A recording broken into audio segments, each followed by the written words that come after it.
Good afternoon এইস কিচেনের বন্ধুরা, আজ আমি বানাবো স্প্যানিশ অমলেট।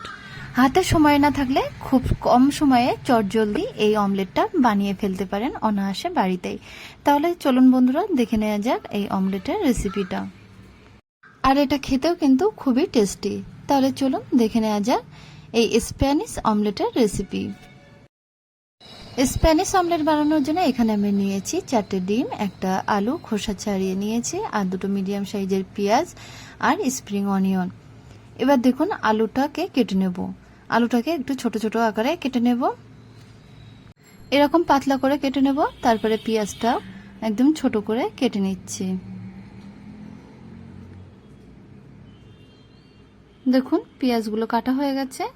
এরপরে কেটে নেব স্প্রিং অনিয়ন, এটাও কিন্তু একদম ছোট ছোট করে কেটে নিচ্ছি। এবার মিডিয়াম ফ্লেমে একটি কড়া বসিয়ে 3 থেকে 4 চামচ সাদা তেল দিয়ে দিচ্ছি। তেলটা যখন গরম হয়ে যাবে তখন তেলের মধ্যে পিস করা আলুগুলো দিয়ে দেব। আলুর মধ্যে দিয়ে দিচ্ছি ছোট চামচের হাফ চামচ লবণ, তারপরে দেব হাফ চামচ গোলমরিচের পাউডার, হাফ চামচ কাশ্মীরি লঙ্কার পাউডার। এই মশলাগুলো দিয়ে আলুর সাথে বেশ ভালোভাবে নাড়াচাড়া করে নেব। 5 মিনিট নাড়াচাড়া করার পরে আলুটা যখন একটু নরম হয়ে আসবে আর একটু হালকা ফ্রাই হয়ে আসবে তখন পেঁয়াজ কুচিগুলো দিয়ে দেব।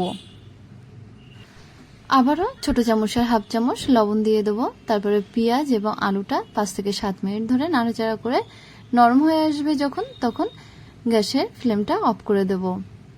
দেখুন পেঁয়াজের কালারটা কিন্তু চেঞ্জ হয়ে গেছে, অর্থাৎ 70% কুক হয়ে গেছে। এরপরে নামিয়ে নিচ্ছি।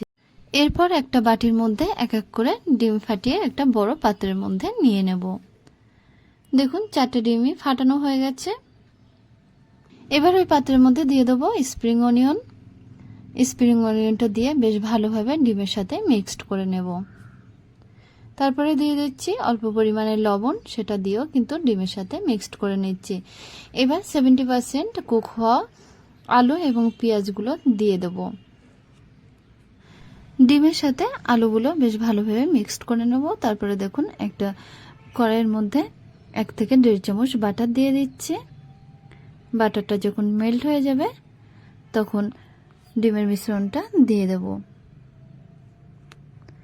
এই সময় গ্যাসের ফ্লেম একদম লোতে রাখতে হবে। একটা ঢাকনা দিয়ে রেখে দেব 10 মিনিট। 10 মিনিট পরে ঢাকনাটা তুলে নিচ্ছি। দেখুন ঢাকনাটা তুলে নিলাম। স্প্যানিশ অমলেটের নিচের দিকটা কিন্তু একদমই কুক হয়ে গেছে। এবার ওপরের পোর্শনটা কুক করে নেব। তো দেখুন কড়াইয়ের উপরে একটা প্লেট রেখে কড়াইটাকে উল্টে দেব। দেখুন প্লেটের উপরে কিন্তু স্প্যানিশ অমলেটটা এসে গেছে। এবার এটাকে আবার কড়াইয়ের মধ্যে দিয়ে ফ্রাই করে নেব। দেখুন 1 চামচ বাটার দিয়ে দিলাম। বাটার দেওয়ার পরে স্প্যানিশ অমলেটটা দিয়ে দিচ্ছি। আবারও একটা ঢাকনা দিয়ে রেখে দেব 5 থেকে 7 মিনিট একদম লো ফ্লেমে। 5 মিনিট পরে দেখুন ঢাকনাটা তুলে নিয়েছি। অপর সাইডটা কিন্তু একদমই কুক হয়ে গেছে। তৈরি হয়ে গেছে স্প্যানিশ অমলেট। আমি একটা ছুরি দিয়ে কেটে দেখাচ্ছি এর ভিতরটা কতটা কুক হয়ে গেছে। দেখুন কোনো অংশে কিন্তু কাঁচা নেই। যাদের হাতে সময় নেই তারা খুব তাড়াতাড়ি এই অমলেটটা বাড়িতে বানিয়ে খেতে পারেন। আর এটা খেতে কিন্তু খুবই টেস্টি হয়।